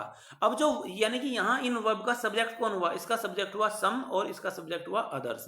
यानी कि जो भी हमारे सब्जेक्ट होते हैं ना सेंटेंस में, सेंटेंस में जो भी हमारे सब्जेक्ट या ऑब्जेक्ट होते हैं वो या तो नाउन होते हैं या फिर वो होते हैं प्रोनाउन। अब नाउन होता है कोई व्यक्ति वस्तु, है ना। तो सम और अदर्स कोई व्यक्ति वस्तु प्लेस वगैरह तो है नहीं, तो इनको नाउन नहीं कहेंगे, तो क्या कहेंगे, प्रोनाउन कहेंगे। प्रोनाउन वे शब्द होते हैं जिनको हम नाउन के स्थान पर प्रयोग करते हैं। और यहां पर हमने सम को कुछ लोगों के स्थान पर प्रयोग किया था, लोग नाउन होते हैं। ऐसे ही अदर्स को भी हमने दूसरे लोगों ने कहा, अदर्स सैड दूसरे लोगों ने कहा, यानी कि अदर्स वर्ड को हमने लोगों के लिए यूज किया हुआ है। और लोग क्या है, नाउन है। तो नाउन के स्थान पर हमने अदर्स को यूज किया है, ऐसे ही नाउन के स्थान पर हमने सम को यूज किया है, तो दोनों क्या हुए, प्रोनाउन हुए हैं। ठीक है, चलिए अब बात आती है नेक्स्ट पैसेज की। तो ये सेंटेंस था हमारा, एंड और, ऑलवेज डू, सदैव करना चाहिए। वट एवर सीम्ड नेसेसरी, जो कुछ भी नेसेसरी प्रतीत होता था। सीम्ड पास्ट की बातें चल रही हैं इसलिए वर्ब की सेकंड फॉर्म यूज की गई है। वट एवर मीन्स जो कुछ भी, वट एवर का मीनिंग आप नोट कर सकते हैं, जो कुछ भी। ठीक है, जो कुछ भी सीम्ड नेसेसरी प्रतीत होता था। कैसा प्रतीत होता था, जरूरी। कैसा क्या आंसर मिल रहा है, जरूरी, ये एडजेक्टिव है आपका। All that time, at that time, उस समय पर। टाइम के पॉइंट को शो करने के लिए प्रेपोजिशन टू का यूज होता है। टाइम के पॉइंट को शो करने के लिए प्रेपोजिशन टू का यूज होता है। एट 3 o'clock बताते हैं ना जैसे, ओके। येट अदर्स सैड, जबकि दूसरे लोगों ने कहा। दूसरे लोगों ने क्या कहा वो देख लेते हैं। दैट की द किंग नीडिड, कि राजा को आवश्यकता थी। नीड की सेकंड फॉर्म यानी कि यहां पर ये मेन वर्ब है। जब मेन वर्ब होती है नीड और डेयर, तभी उनमें एस आ सकता है, तभी उनमें सेकंड ईडी आ सकता है। नीड और डेयर में अगर ईडी जोड़ा गया है या एस जोड़ा गया है तो इसका मतलब समझा जाए कि ये मेन वर्ब हैं, क्योंकि जब ये हेल्पिंग वर्ब होती हैं तब इनमें ना तो ईडी जोड़ पाते हैं ना एस जोड़ पाते हैं। द किंग नीडिड की राजा को आवश्यकता थी ए council of wise man. Council means परिषद, वाइज मैन की, बुद्धिमान लोगों की एक परिषद की आवश्यकता है। हु वुड हेल्प, जो हेल्प करेंगे। देखिए यहां हु जो है ना ये रिलेटिव प्रोनाउन है, किसके लिए आया हुआ है, मैन के लिए। हु वुड हेल्प, जो मदद करें, हिम उसकी, act act at the proper time, proper time पर काम करने में, जो प्रॉपर टाइम पर काम करने में उसकी मदद करें, ऐसे लोगों की काउंसिल की आवश्यकता है। अब यहां ग्रामर का एक मोस्ट इंपॉर्टेंट पॉइंट आपको पढ़ा रहा हूं। एक सेंटेंस देखिएगा आप ध्यान से, आई वॉन्ट गो, मैं जाना चाहता हूं। इज दिस सेंटेंस करेक्ट और इनकरेक्ट? ये सेंटेंस करेक्ट है कि इनकरेक्ट है? क्या कहा आपने? Incorrect. Yes you right. Correct कैसे होगा? टू लिखना चाहिए। क्यों? क्यों? आंसर दो क्यों का। अच्छा आप आंसर मालूम है, आप ये कह रहे हैं कि सर अगर हमने सेंटेंस में एक वर्ब लिखी हुई है और हमें एक दूसरी वर्ब और लिखनी हो, अगर हमें किसी सेंटेंस में दो वर्ब लिखनी हो तो हम डायरेक्ट नहीं लिख सकते, जैसे हमने बिना टू के लिखा था ऐसे नहीं लिख सकते आई वांट गो। अगर हमें कभी कोई दूसरी वर्ब भी सेंटेंस में लिखनी हो तो उस वर्ब से पहले हमें टू लिखना पड़ता है, और इस वाले स्ट्रक्चर को हम क्या कहते हैं, अभी हमने पढ़ा था इन्फिनेटिव। यानी कि अगर किसी सेंटेंस में टू वर्ब्स को यूज करना हो तो एक वर्ब होती है आपकी मेन वर्ब और दूसरी वर्ब होती है इन्फिनेटिव वाले फॉर्म में। Got the point? इस चीज को आप नोट कर लेना अच्छे से, वीडियो को पॉज करके सब कुछ नोट करते रहिए। ओके, आगे की बात बताता हूं। यहां पर गिवन सेंटेंस पर आ जाते हैं। हु वुड हेल्प हिम, जो उसकी हेल्प करें। वुड हो गया आपका मॉडल ऑक्सिलरी वर्ब और हेल्प हो गया इसके साथ में मेन वर्ब, यानी कि वुड हो गई हेल्पिंग वर्ब और हेल्प हो गया आपका मेन वर्ब। अब यहां पर एक और वर्ब आई है एक्ट, काम करना, जो उसकी मदद करें करने में। एक्ट करना मीन्स एक्शन करना, यानी कि यहां पर भी हमने वर्ब को यूज किया है, लेकिन इसमें क्या एरर है आपके अकॉर्डिंग? क्या होना चाहिए था, जब हमने मेन वर्ब को यूज किया और हमें दूसरी वर्ब भी यूज करनी है तो ऐसी वर्ब से पहले हमें प्रेपोजिशन टू का यूज करके इसको इन्फिनिटिव बनाना चाहिए था। अभी बताया था ना मैंने आपको, लेकिन यहां पर टू को यूज नहीं किया गया है। क्यों नहीं किया गया वो समझ लीजिएगा, ठीक है। देखिए कुछ वर्ब्स होती हैं जैसे लेट, हेल्प, बिड, मेक, सी, वॉच, ये कुछ ऐसी वर्ब हैं कि अगर ये मेन वर्ब की तरह यूज की जाएं तो इनके साथ में केवल वर्ब की बेसिक फॉर्म आती है। अगर ये आपकी मेन वर्ब होंगी, ठीक है ना, आप ऐसे लिख लीजिएगा, अलग से लाइन लिख लीजिएगा, मेरे पास में स्क्रीन कम होती है तो मैं शॉर्ट में लिख पाता हूं। अगर ये वर्ब मेन वर्ब के तरह यूज हो सेंटेंस में तो इनके साथ में इन्फिनेटिव वाले टू को यूज नहीं करते हैं, बल्कि वर्ब की फर्स्ट फॉर्म डायरेक्ट लिख दी जाती है। ये भी लिख लेना आप कि इनके साथ इन्फिनेटिव वाले टू को यूज नहीं करते हैं, बल्कि इनके साथ वर्ब की फर्स्ट फॉर्म को यूज किया जाता है। इसी बात को ध्यान में रखते हुए, क्योंकि हमने हेल्प को as a main verb use किया हुआ है, इसलिए यहां पर केवल वर्ब की फर्स्ट फॉर्म को यूज किया है, इससे पहले टू का यूज नहीं किया गया है। ओके, चलिए फिर से यहां आता है at the proper time. Time के पॉइंट को शो करने के लिए प्रेपोजिशन एट का यूज करते हैं, ध्यान रख लीजिएगा। दिस वॉज बिकॉज, ऐसा इसलिए था क्योंकि। दिस, दैट, दीज, दोज, मैंने बताया था कि ये डिटर्मिनर होते हैं, लेकिन यहां पर आप देख रहे हो कि डिटर्मिनर तो ये तब होंगे ना जब इनके बाद में कोई नाउन आए। भाई डिटर्मिनर के बाद में कोई ना कोई नाउन आना जरूरी है, लेकिन हम देख रहे हैं यहां पर दिस के बाद में डायरेक्ट आ गया है वर्ब वॉज, यानी कि दिस यहां पर सब्जेक्ट है, और अगर ये सब्जेक्ट है तो या तो नाउन होगा या प्रोनाउन होगा।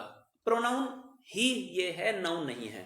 तो दिस वॉज बिकॉज, ऐसा इसलिए था, यह बात इसलिए थी क्योंकि one man would find it impossible, क्योंकि एक व्यक्ति को असंभव प्रतीत होगा। फाइंड मीन्स मिलना पाना, एक व्यक्ति को यह, एक व्यक्ति कठिन पाएगा। इम्पॉसिबल के साथ में फिर से इन्फिनिटिव आ रहा है, मैंने पहले भी नोट कराया था आपको ये। टू डिसाइड, डिसाइड करना, कैसे डिसाइड करना? करेक्टली, ठीक ढंग से, ठीक ढंग से डिसाइड करना। ये आपका क्या होगा? एडवर्ब होगा। यस, क्योंकि वर्ब से रिलेटेड है। वर्ब से रिलेटेड वर्ड एडवर्ब होता है। विदाउट हेल्प फ्रॉम अदर्स, बिना दूसरों से मदद लिए हुए। विदाउट हेल्प, बिना मदद के। यहां पर आप बताएंगे हेल्प कौन सा पार्ट ऑफ स्पीच है? मैं बता देता हूं। विद और विदाउट प्रेपोजिशन होते हैं। विद और विदाउट क्या होते हैं? प्रेपोजिशन होते हैं। और प्रेपोजिशन से पहले क्या आता है ये बात निश्चित नहीं है, लेकिन प्रेपोजिशन के बाद क्या आता है वो बात निश्चित है। प्रेपोजिशन के बाद में अगर कोई एक वर्ड है तो वो 100% नाउन होगा। तो यहां पर हेल्प, हेल्प का मतलब मदद से है, मदद करना से नहीं। अगर मदद करना होता तो ये वर्ब हो जाता, लेकिन ये मदद है, noun. From others, from others, from भी आपका क्या है? फ्रॉम भी आपका प्रेपोजिशन है, मैंने थोड़ी देर पहले बताया था। तो यहां पर जो अदर्स हैं ये या तो नाउन है या प्रोनाउन है। भाई प्रेपोजिशन के बाद में या तो नाउन आता है या प्रोनाउन आता है। तो अदर्स यहां पर प्रोनाउन है आपका, अननोन व्यक्तियों को बता रहा है। The right time for every action, प्रत्येक एक्शन के लिए right time. Next, but than others said, लेकिन तभी दूसरे लोगों ने कहा। अदर्स यहां पर प्रोनाउन है आपका, ठीक है ना। इससे पहले सेंटेंस में भी फ्रॉम के साथ में आया था, वहां पर भी ये प्रोनाउन था। लेकिन तभी अन्य लोगों ने कहा। भाई जो भी सब्जेक्ट का काम कर रहा है वो या तो नाउन होता है, प्रोनाउन होता है। नाउन ये है नहीं, और ये सब्जेक्ट है किसका? ये सब्जेक्ट है सैड वर्ब का। लेकिन तभी दूसरे लोगों ने कहा, क्या कहा? दैट की। ये जो सैड वर्ब है ना, इसका ऑब्जेक्ट है सारा का सारा। सारी बात जो कही जा रही है वो सैड के आंसर में मिल रहा है, तो वर्ब के आंसर में क्या आंसर में मिल रहा है? तो ऑब्जेक्ट होगा कि देयर वर समथिंग्स, कि कुछ ऐसी चीजें भी थी, विच कुड बी अर्जेंट, जो आवश्यक हो सकती हैं। दीज थिंग्स, थिंग्स नाउन है, दीज आपका डिटर्मिनर हो गया। These things could not wait for, ये चीजें वेट नहीं कर सकती हैं। वेट के साथ में प्रिपरेशन फॉर आता है, नोट करके लिख लीजिएगा। एक सेंटेंस लिख सकते हैं, he was waiting for me, वह मेरी प्रतीक्षा कर रहा था। वेट के साथ में फॉर प्रपोजिशन को यूज किया जाता है और ऑब्जेक्ट वाली फॉर्म आती है। He was waiting for me, वह मेरी वेट कर रहा था। माई नहीं आएगा, मी आएगा, ऑब्जेक्ट वाली form. These things could not wait for the decision, ये चीजें इंतजार नहीं कर सकती हैं फॉर द डिसीजन, डिसीजन के, ऑफ द काउंसिल, काउंसिल के लिए। काउंसिल के डिसीजन का वेट नहीं कर सकते हैं कि कब काउंसिल डिसाइड करेगा, टाइम लग जाएगा उसमें। In order to, in order to एक फ्रेज है, आप इसको अंडरलाइन कर लेना। ये उद्देश्य को शो करता है और इसके साथ में वर्ब की फर्स्ट फॉर्म आती है। इन ऑर्डर टू डिसाइड आएगा ना, जैसे इन ऑर्डर टू के साथ में वर्ब की फर्स्ट फॉर्म को यूज करते हैं। In order to decide, decide करने के उद्देश्य से। इन ऑर्डर टू का हिंदी मीनिंग क्या लिखेंगे आप? के उद्देश्य से, फॉर द पर्पज ऑफ, ठीक है ना। In order to decide, decide करने के उद्देश्य से। The right time for doing something, right time किसी काम को करने के लिए। फॉर एक प्रेपोजिशन है, प्रेपोजिशन के बाद में आईएनजी फॉर्म आती है, मैंने पढ़ाया था। समथिंग किसी चीज को, किसी चीज को करने के लिए, राइट टाइम तय करने के लिए। देखो कैसे चल रहा है ना सेंटेंस, इधर से स्टार्ट किया मैंने, पीछे से समथिंग से। समथिंग फॉर डूइंग, करने के लिए, क्या? राइट टाइम, तय करने के लिए। इट इज नेसेसरी, आवश्यक होता है। नेसेसरी कौन सा पार्ट ऑफ स्पीच है? एडजेक्टिव है, थोड़ी देर पहले मैंने पढ़ाया था। और नेसेसरी के साथ भी इन्फिनेटिव टू का यूज होता है। थोड़ी देर पहले आपने पढ़ा था पॉसिबल के साथ में टू आता है, पॉसिबल टू डिसाइड था वहां पर, इम्पॉसिबल टू डिसाइड। यहां पर आया नेसेसरी टू डिसाइड या नेसेसरी टू लुक, इनको भी आप नोट कर लेना। इनटू द फ्यूचर, लुक के साथ में प्रपोशन इनटू आया हुआ है, लुक इनटू द फ्यूचर, भविष्य में देखना। And only magicians could do that, और केवल मैजिशियंस ही ऐसा कर सकते थे। द किंग देयरफॉर, देयरफॉर मैंने बताया था एडवर्ब होता है, जब सेंटेंस के बीच में आता है तो उससे पहले कोमा लिखा जाता है, बाद में भी कोमा लिखा जाता है। देयरफॉर इसीलिए, इसका हिंदी मीनिंग हम पहले बोलते हैं। जो भी कोमा के बीच में वर्ड लिखे जाते हैं उसका हिंदी ट्रांसलेशन, उसका हिंदी अर्थ पहले निकाल लेते हैं। देयरफॉर इसीलिए। The king would have to go to magicians, राजा को मैजिशियंस के पास जाना चाहिए, या राजा को मैजिशियन के पास जाना होगा। हैव टू का जो यूज करता है ना, हैव टू प्लस वर्ब की फर्स्ट फॉर्म, ये मजबूरी या आवश्यकता को शो करता है। मजबूरी या आवश्यकता को शो करता है। कैसे? जैसे I have to teach him, मुझे उसे पढ़ाना पड़ता है। आई टीच हिम, मैं उसे पढ़ाता हूं। I have to teach him, मुझे उसे पढ़ाना पड़ता है। ये मजबूरी को शो कर रहा है। Okay. In their answers to the second question, अपने दूसरे क्वेश्चन के आंसर्स में सम सेड दैट, कुछ लोगों ने कहा कि the people most necessary to the king, कि द पीपल, लोग, most necessary to the king, जो राजा के लिए बहुत नेसेसरी हैं, नेसेसरी के लिए साथ में टू देखो प्रेपोजिशन का फिर से यूज हो रहा है, वर हिज काउंसिलर्स, उसके काउंसिलर्स थे, यानी कि राजा के लिए सबसे जरूरी जो है वो उसके काउंसिलर्स होते हैं। अदर सैड, दूसरे व्यक्तियों ने कहा द प्रीस्ट, कि सबसे जरूरी लोग जो उसके लिए होते हैं वो प्रीस्ट होते हैं। प्रीस्ट मतलब जैसे पुजारी लोग। A few others sad, a few others chose, अन्य कुछ दूसरे लोगों ने, ए फ्यू मीन्स थोड़े से कुछ, अदर्स अन्य लोग, कुछ अन्य लोगों ने चोज, चोज चूज की सेकंड फॉर्म है, चूज माने चुनना, उसकी सेकंड फॉर्म है चोज, थर्ड फॉर्म होती है चोजन, ये सेकंड फॉर्म और ईएन जोड़ देंगे चोजन, चुनना। चोज द डॉक्टर्स, और तीसरे लोगों ने कहा, अन्य लोगों ने कहा कि डॉक्टर्स लोगों की आवश्यकता होती है राजा को, राजाओं के डॉक्टर के साथ रहना चाहिए। एंड येट अदर्स सैड, और फिर भी कुछ दूसरे लोगों ने कहा दैट की ही soldiers were the most necessary, कि राजा के लिए उसके सैनिक ही सबसे अधिक जरूरी होते हैं। Okay, to the third question, third question के लिए प्रीपोजिशन टू का यूज हो रहा है क्वेश्चन का आंसर शो करने के लिए, ध्यान रखें। To the third question, third question के लिए आपको एक चीज और पढ़ाई गई थी कि first, second, third, fourth, next, last से पहले आर्टिकल द आता है, आ रहा है ना थर्ड से पहले, देखो। To the third question, third question के लिए सम सैड, कुछ लोगों ने कहा, सम आपका प्रोनाउन है मालूम है ना, क्योंकि ये सब्जेक्ट का फंक्शन कर रहा है, अभी पढ़ाया था ना थोड़ी देर ऊपर। सम सैड, कुछ लोगों ने कहा साइंस, की साइंस ठीक है। अदर्स चोज फाइटिंग, कुछ लोगों ने फाइटिंग को चुना। And yet others religious worship, और तीसरे और कुछ बाकी लोगों ने धार्मिक पूजा पाठ को चुना। As the answers to the question, जैसे कि क्वेश्चन के answer, as the answers, answers के साथ में आप देख रहे हो फिर से टू को यूज किया गया है। आंसर्स टू द क्वेश्चन, उन क्वेश्चंस के आंसर वर सो डिफरेंट, इतने डिफरेंट थे। सो का मतलब है यहां वेरी, कई बार सो को वेरी के सेंस में यूज कर लेते हैं, आप नोट कर लेना, कई बार सो को यूज किया जा सकता है वेरी के सेंस में, ठीक है ना। आपको एक हिंट बताता हूं, जब भी सेंटेंस में सो आए तो उसके साथ में एज भी आना चाहिए या दैट भी आना चाहिए। अगर एज या दैट नहीं आया हुआ है, केवल सो आया हुआ है, तो एग्जाम के पॉइंट ऑफ व्यू से ऐसा सो इनकरेक्ट होता है। एग्जाम के पॉइंट ऑफ व्यू से ऐसे सो को यूज करना इनकरेक्ट होता है।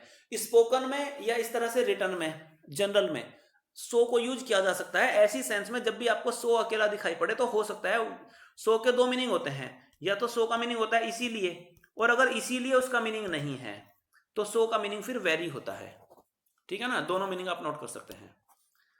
सो डिफरेंट यानी कि वेरी डिफरेंट थे।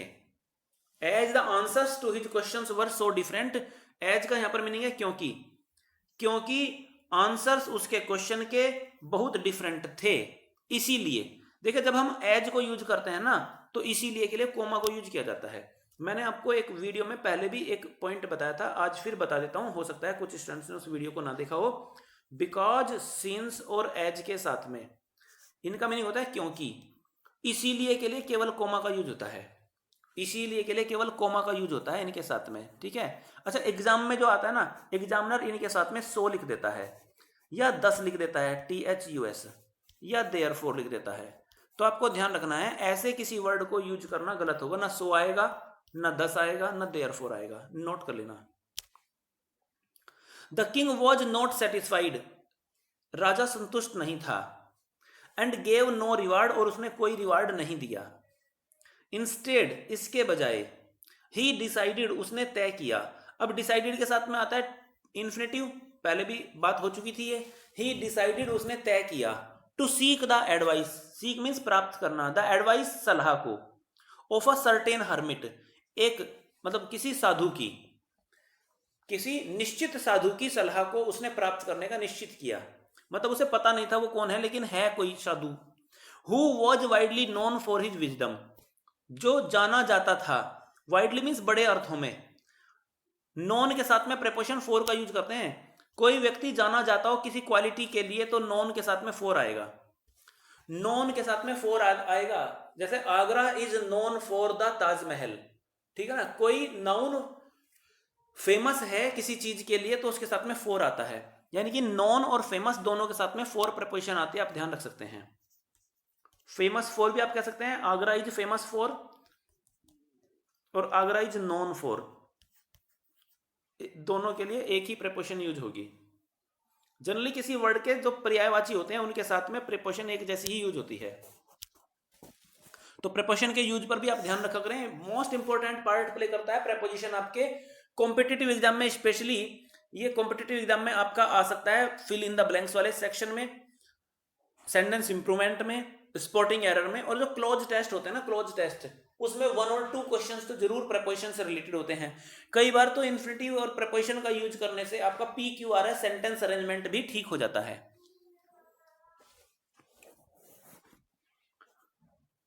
The hermit lived in a would, जो हर्मिट है वो रहता था एक जंगल में। विच ही नेवर लेफ्ट, जिसको वह कभी छोड़ता नहीं था। विच किसके लिए आया हुआ है, मैंने कहा था ना सेंटेंस के बीच में हु विच हुम आए तो उससे पहले कोई ना कोई नाउन आना चाहिए, ठीक है ना। ये वुड आया हुआ है, ये नाउन है, और इस नाउन के लिए ही विच हमने प्रोनाउन को यूज किया हुआ है। ऐसे प्रोनाउन को हम रिलेटिव प्रोनाउन कहते हैं, ऐसे प्रोनाउन को हम रिलेटिव प्रोनाउन कहते हैं, आप नोट कर लेना ठीक से। विच ही नेवर लेफ्ट, जिसको वह कभी नहीं छोड़ता था। ही किसके लिए आ रहा है, उस हर्मिट के लिए आ रहा है, साधु के लिए आ रहा है। ही सॉ नो वन, वह किसी से नहीं मिलता था। सॉ का मतलब देखना, देखना मतलब यहां मिलने से है। जैसे कई बार हम बोलते हैं ना सी यू, यानी कि फिर मिलेंगे, सी यू अगेन, फिर मिलेंगे। ही सॉ नो वन, वह किसी से नहीं मिलता था, बट सिंपल पीपल, ठीक है ना, सिंपल लोगों के अलावा। इट मीन्स वो बट का यहां पर मीनिंग ना के सिवाय है, बट का मीनिंग है एक्सेप्ट, के सिवाय। वह साधारण लोगों के अलावा किसी और से नहीं मिलता था। जब बट का मीनिंग के सिवाय आए तो ये प्रेपोजिशन का फंक्शन करता है, ठीक है ना, नोट कर लेना, मोस्ट इंपॉर्टेंट पॉइंट है, सब्जेक्ट वर्ब एग्रीमेंट वाले चैप्टर में इंपॉर्टेंट पार्ट प्ले करता है। बट का मीनिंग जब भी के सिवाय हो, बट के बाद में कोई नाउन आए, ये प्रेपोजिशन का फंक्शन करता है, और अगर ये प्रेपोजिशन का फंक्शन करता है तो इसके बाद में जो भी होता है वो ऑब्जेक्ट होता है। And so the king put on ordinary clothes, इसलिए राजा ने साधारण कपड़े पहन लिए। एक इंपॉर्टेंट बात आपको बता रहा हूं, जब भी हम अपनी बॉडी पर किसी चीज को धारण करते हैं, पहनते हैं किसी चीज को, ठीक है ना, तो उसके लिए जो हम वर्ब यूज करते हैं वो फ्रेजल वर्ब यूज करते हैं, पुट ऑन। पुट ऑन का मतलब है धारण करना या पहन लेना। शूज पहनते हैं, ड्रेस पहनते हैं, कैप पहनते हैं, उस पहनने की अंग्रेजी पुट ऑन होता है, ठीक है ना। So the king put on ordinary clothes, इसलिए राजा ने कपड़े पहन लिए साधारण वाले। कपड़े कैसे थे उनके, साधारण थे। क्लोथ्स आपका नाउन हो गया, और इसके बारे में एक्स्ट्रा इन्फॉर्मेशन आ रही है, कैसे नाउन है ना, विच क्लोथ्स, कैसे क्लोथ्स थे, तो आंसर आ रहा है ऑर्डिनरी। ये नाउन के बारे में एक्स्ट्रा इन्फॉर्मेशन है, ये आपका एडजेक्टिव हुआ, साधारण कपड़े पहन लिए। Before he reach the hermit's hut, hermit की कुटिया के पास पहुंचने से पहले ही, the king left his horse, राजा ने अपने घोड़े को भी छोड़ दिया, विद हिज बॉडीगार्ड, अपने बॉडीगार्ड के पास, बॉडीगार्ड के साथ या पास, विद को पास के सेंस में भी यूज कर सकते हैं। एंड वेंट ऑन अलोन, और आगे चला गया अकेला ही।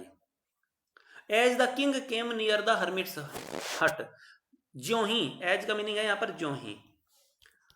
जब एज को हमने यूज किया ज्यों ही की सेंस में, तो इसके साथ में त्यों ही हो रहा है। ज्यों ही राजा हर्मिट की कुटिया के पास पहुंचा, त्यों ही उसने देखा, तो त्यों ही के लिए कोमा का यूज किया जाता है, ध्यान रख लीजिएगा। एज का पेयर कोमा से भी होता है, एज मीन्स ज्यों ही, कोमा का मतलब त्यों ही। नोट कर लेना इस पेयर को भी, और अच्छे से लिख लेना, आलस से नहीं करना। जितने ज्यादा नोट्स आप लिखोगे, जितना ज्यादा पेन चलाओगे, उतना ज्यादा सीखोगे। मैं ऑलवेज क्लास में भी यही बात अपने स्टूडेंट्स को बोलता हूं कि जिसका पेन जितना ज्यादा चलता है वो उतना ज्यादा सीखता है।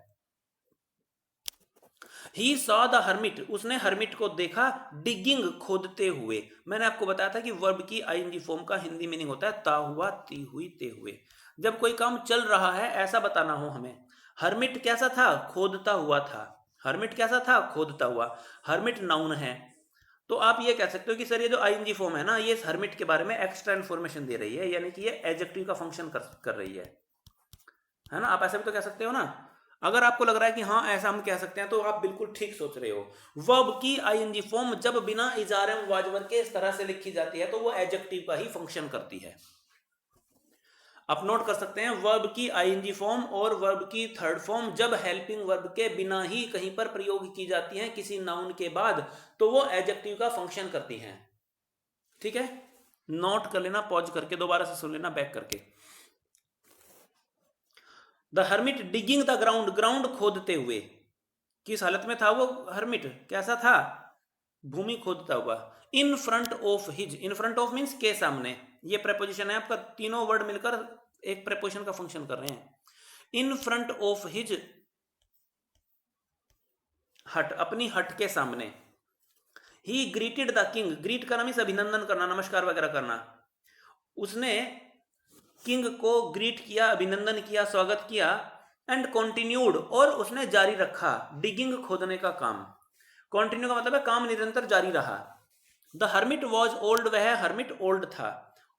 वह, देखो हर्मिट को हमें पता ना कौन से हर्मिट की बात कर रहे हैं, तो उस हर्मिट से पहले आर्टिकल द को यूज किया गया। जिस नाउन्स को अगर हम जानते हो तो उससे पहले द आता है। The hermit was old, hermit कैसा था, ओल्ड था, तो ओल्ड क्या हुआ, एडजेक्टिव हुआ। एंड कैसा था, और वीक था, ये भी क्या हुआ, एडजेक्टिव हुआ। यानी कि आप देख पा रहे हैं कि एंड से हमने दो एडजेक्टिव को जोड़ा हुआ है, यानी कि एंड दो एक जैसों को जोड़ता है। ठीक है ना, एंड से पहले भी एडजेक्टिव है और एंड के बाद भी एडजेक्टिव है, तो हम क्या कहेंगे कि एंड दो एक जैसों को जोड़ता है। ठीक है, चलिए। एंड एज ही वर्कड, और जैसे जैसे वह काम करता था, ही ब्रीथड हैवीली, वह भारी भारी सांस लेता था। इट मीन्स काम करते हुए उसको सांस चढ़ रहे थे। The king went up to the hermit, राजा हर्मिट के पास गया। देखिए मैंने बताया था जब भी हम कहीं पर जाते हैं तो जाने वाली वर्ब के साथ में जो हमारा मंजिल होती है ना, डेस्टिनेशन होती है, उससे पहले प्रीपोजिशन टू को यूज करते हैं। कहां गया, टू द हर्मिट, हर्मिट के पास। तो इस टू का हिंदी मीनिंग जनरली क्या होता है, के पास, के समीप। ठीक है ना। एंड सैड, और बोला, I have come to you, मैं तुम्हारे पास आया हूं। के पास टू आया हुआ है ना। वाइज हर्मिट, बुद्धिमान साधु, मैं तुम्हारे पास आया हूं। टू आस्क यू, पूछने के लिए तुमसे। जब किसी काम को करने का उद्देश्य है, उसके राजा के वहां आने का उद्देश्य क्या था, पूछना। जब किसी काम को करने का उद्देश्य बताना हो, आया है किस लिए, पूछने के लिए। तो जब हमें किसी काम को करने का उद्देश्य बताना हो, पर्पज बताना हो, तो हम उस पर्पज से पहले टू को यूज कर लेते हैं। टू आस्क, पूछने के लिए।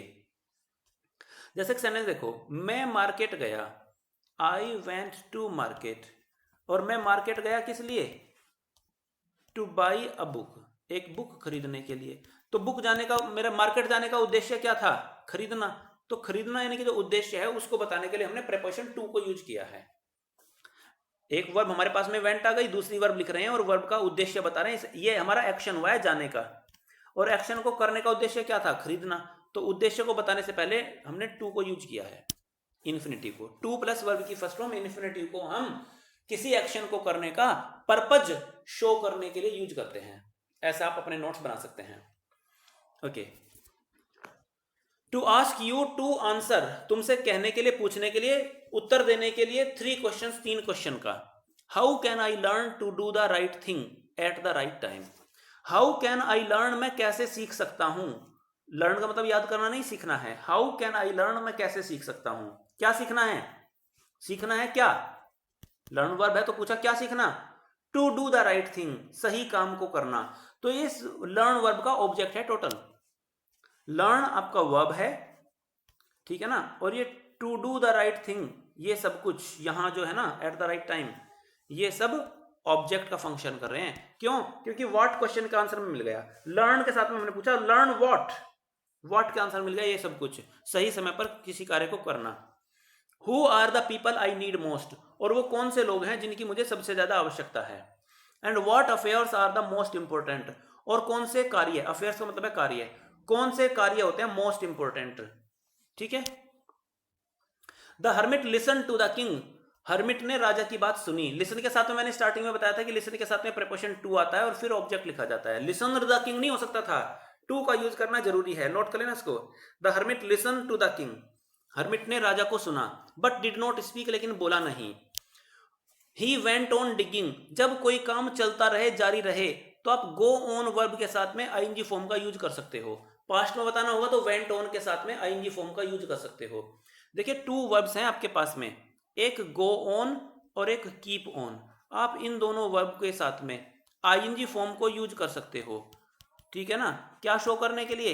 एक्शन की कॉन्टिन्यूटी, एक्शन प्रोग्रेस में है, एक्शन निरंतर चल रहा है, ये बताने के लिए, ठीक है ना। जैसे यहां पर दिया हुआ है the he went on digging, इसका मतलब है वह डिगिंग, डिग करना मीन्स खोदना, वह खोदता रहा, खोदने का काम उसने जारी रखा। यू आर टायर्ड, तुम थके हुए हो, सैड द किंग, राजा ने कहा। Let me take the spade, हम लेट को या तो रिक्वेस्ट करने के लिए यूज करते हैं या किसी के सामने कोई ऑफर करने के लिए भी, या तो ऑफर करने के लिए है ना, या रिक्वेस्ट करने के लिए है ना, या किसी के सामने कोई प्रपोजल रखते हैं, कोई प्रस्ताव रखते हैं, उन सब को शो करने के लिए हम लेट को यूज करते हैं। लेट का यूज किस लिए किया जाता है? ऑफर है ना, प्रपोजल, प्रस्ताव या रिक्वेस्ट, इनको शो करने के लिए। Let me take the spade, spade means फावड़ा, खुदाई करने के लिए यूज होने वाला equipment. Let me take the spade, मुझे फावड़ा लेने दो, यानी कि फावड़ा मुझे दे दो, and work in your place, और तुम्हारे स्थान पर, अपने स्थान पर मुझे तुम काम करने दो। लेट का एक मीनिंग देना भी होता है ना, तो मुझे फावड़ा दो और तुम्हारे स्थान पर काम करने दो। थैंक्स, धन्यवाद, सैड द हर्मिट, हर्मिट ने कहा। गिविंग, मैंने बताया था आईएनजी फॉर्म का हिंदी मीनिंग ता हुआ, ती हुई, ते हुए आता है ना। जब भी आईएनजी फॉर्म को यूज किया जाए और उससे पहले इजारम वाजवर ना आए तो इस आईएनजी फॉर्म का हिंदी मीनिंग क्या आता है? ता हुआ, ती हुई, ते हुए। तो गिविंग द किंग, राजा को देते हुए, हिज स्पेड, अपना फावड़ा। Then he sat down on the ground, और फिर वह ग्राउंड पर बैठ गया, जमीन पर बैठ गया। धरातल पर बैठने के लिए ऑन को यूज करते हैं, धरातल पर बैठने के लिए ऑन को यूज करते हैं, ठीक है ना। सरफेस जब आपको शो करना होगा तो ऑन को यूज किया जाता है। आप थोड़े से थकने लगे होंगे, स्टोरी थोड़ी सी बड़ी होती जा रही है। अब देखिए, अगर सीखना है तो कम से कम 4 घंटे, 6 घंटे, 10 घंटे एक जगह बैठकर पढ़ने की आदत भी आपको होनी चाहिए। आप जानते हैं ना, यूपीएससी की तैयारी करते हैं तो 10-10, 12-12 घंटे एक जगह बैठकर पढ़ जाते हैं। अच्छा, आपको ना एक बात बड़े लोगों ने जरूर कही होगी, आपके दादाजी ने, ताऊ जी ने, या अड़ोस पड़ोस में और किसी लोगों ने, जो बड़े व्यक्ति होते हैं, पढ़े लिखे, वो एक बात बताया करते हैं बच्चों को कि अगर आपसे एक जगह बैठकर पढ़ना आ गया तो आप जीवन में कभी पीछे नहीं रहेंगे। कोई एग्जाम ऐसा होगा नहीं कि जिसमें आप सफल ना हो पाए, केवल आपसे बैठक आ जानी चाहिए, सिटिंग की आपकी प्रैक्टिस बन जानी चाहिए, ठीक है।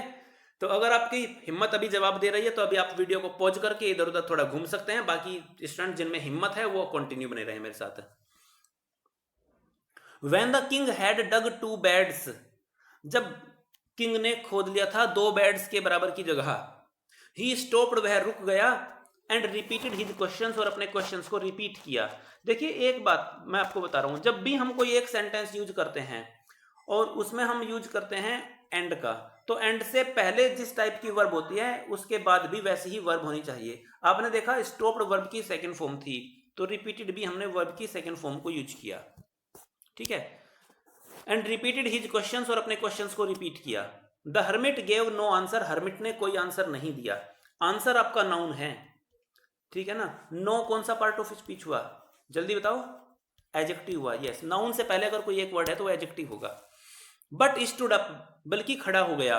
स्ट्रेचिंग, फैलाते हुए, स्ट्रेच करना, फैलाना। स्ट्रेचिंग आउट हिज हैंड, अपने हाथों को फैलाते हुए, फॉर द स्पेड, फावड़े की तरफ। एंड सैड, और कहा, नाउ यू रेस्ट, अब तुम आराम कर लो, एंड लेट मी वर्क, और मुझे काम करने दो। But the king did not give him the spade, लेकिन राजा ने उसको स्पेड नहीं दिया। देखो, किसी बात का विरोधात्मक कॉन्ट्रास्ट शो करने के लिए, विरोधी बात बताने के लिए हम बट को यूज करते हैं कंजंक्शन की तरह, और कोई सेंटेंस किसी कंजंक्शन से स्टार्ट हो सकता है। जैसे सबसे पहला सेंटेंस था हमारा यहाँ व्हेन, ये भी एक कंजंक्शन है, कंजंक्शन से स्टार्ट हो सकता है। जो सेंटेंस, जो क्लोज कंजंक्शन से स्टार्ट होती है उसको हम सब ऑर्डिनेट क्लोज कहते हैं। क्या बोलते हैं? सब ऑर्डिनेट। सब ऑर्डिनेट का मतलब होता है आश्रित, आश्रित मतलब डिपेंडेंट, इनको हम डिपेंडेंट क्लोज बोलते हैं। आश्रित क्लोज, आश्रित उपवाक्य हम इनको बोलते हैं। अगर ये आश्रित हैं, सबऑर्डिनेट हैं, तो इनके बाद जो दूसरी क्लोज होती हैं, जैसे ये था he stopped and repeated his question, तो इनको हम कहते हैं मेन क्लोज, ठीक है ना, प्रिंसिपल क्लोज। इसको हम ही रिपीटेड हिज क्वेश्चन को क्या कहेंगे कि हमारी मेन क्लोज है, प्रिंसिपल क्लोज है। शायद आपको क्लोज के बारे में थोड़ा बहुत अनुमान हो गया होगा, ठीक है ना, धीरे धीरे पढ़ते पढ़ते होता रहेगा। ओके, 1 आवर पास्ड, 1 घंटा बीत गया। एंड, इस कोमा का मतलब जो छोटा सा कोमा होता है, ये होता है ना कोमा, इसका मतलब थोड़े समय के लिए ठहरा होता है, एंड की वीक फॉर्म होती है ये। देन अनदर, इसके बाद एक दूसरा घंटा बीत गया। The sun went down behind the trees, सूर्य वृक्षों के नीचे चला गया, इट मीन सूर्य डूब गया। एंड एट लास्ट, और आखिर में, एट लास्ट आखिर में, the king stuck the spade into the ground, stuck means जमा देना, है ना, चिपका देना, जैसे राजा ने फावड़े को जमीन में ही गाड़ दिया। एंड सैड, और कहा, जैसे हम फावड़ा खोदते हैं ना तो वहीं पर खोद कर वहीं छोड़ देते हैं, वैसे स्टक कर दिया। स्टिक, स्टिक से बना है, स्टिक की सेकंड फॉर्म है स्टिक, और स्टिक से एक वर्ड बना है स्टिकर, है ना, चिपकाना, तो उसी से बन गया चिपका दिया, स्टक। एंड सैड, और कहा, I came to you wise man for an answer to my questions, I came to you, मैं तुम्हारे पास आया हूं, है ना, किसी के पास आने के लिए टू को यूज किया। वाइज मैन, हे बुद्धिमान व्यक्ति, मैं तुम्हारे पास आया हूं, फॉर एन आंसर, एक आंसर के लिए, फॉर के बाद में नाउन आ रखा है पर्पज बताने के लिए। टू माई क्वेश्चन, आंसर के साथ में प्रीपोजिशन आता है टू, पहले भी पढ़ा है मैंने आपको, आंसर टू माई क्वेश्चन, अपने क्वेश्चन का आंसर जानने के लिए। If you can give me know answer, अगर आप मुझे कोई आंसर नहीं दे सकते हो, टेल मी सो, तो मुझे ऐसा बता दो। And I will return home, और मैं घर लौट जाऊंगा। अगर तुम्हें मेरे क्वेश्चन का आंसर नहीं देना है तो मत दो, मैं घर चला जाऊंगा। हियर कम्स समवन रनिंग, तभी वहां पर कोई दौड़ता हुआ आता है। देखो कई बार हियर और देयर से सेंटेंस स्टार्ट कर लेते हैं हम, ऐसे सेंटेंस प्रेजेंट इंडेफिनिट से लिखे जाते हैं, बी अवेयर। हियर और देयर से स्टार्ट होने वाले सेंटेंस में प्रेजेंट इंडेफिनिट टेंस का यूज किया जाता है, और यहां पर एक्सक्लेमेशन मार्क भी आता है जो यहां पर दिया हुआ नहीं है। हियर कम्स समवन रनिंग, और तभी वहां पर कोई दौड़ता हुआ आता है। सैड द हर्मिट, हर्मिट ने कहा देखो कोई दौड़ता हुआ आ रहा है, देखो कोई दौड़ता हुआ आ रहा है। बस आज के लिए इतना रख लेते हैं। ये इस स्टोरी का, इस चैप्टर का फर्स्ट पार्ट था। अभी इसका सेकंड पार्ट मैं आपके लिए दूसरे सेशन में लेकर आऊंगा। एनसीईआरटी सीरीज मैंने ये स्टार्ट की हुई है ताकि आप चैप्टर को समझ सकें, लैंग्वेज को समझ सकें, ग्रामर के टर्म्स को समझ सकें, और थोड़ी बहुत आपकी वोकैब भी धीरे धीरे इंप्रूव हो सके। देखिए, अगर आपको जॉब चाहिए, अगर आपको सक्सेस चाहिए लाइफ में, तो उसके लिए एफर्ट्स तो आपको करने पड़ेंगे, कष्ट तो आपको उठाना पड़ेगा। ऐसा हो ही नहीं सकता कि आपको कोई परेशानी भी ना हो, आपको पूरी मस्ती आए और आपको जॉब मिल जाए। अगर आप ऐसा चाहते हैं ना कि आपको कोई मजा ही मजा जिंदगी में आए और आराम से जॉब आपके हाथ लग जाए, ऐसा कभी होने वाला नहीं है। मैं अपने स्टूडेंट्स को कभी झूठे सपने नहीं दिखाता हूँ, झूठ कभी बोलता नहीं हूँ। ऐसा नहीं कहता हूँ कि तुम बस मैं ही तुम्हारे लिए सब कुछ करता रहूंगा, तुम कुछ मत करना और तुम्हारा नंबर आ जाएगा, तुम्हें जॉब मिल जाएगी, ऐसा कुछ नहीं होगा। जितने एफर्ट्स मैं आपके लिए कर रहा हूं उससे ज्यादा एफर्ट्स आपको अपने लिए करने पड़ेंगे, तब आपको सफलता मिलेगी।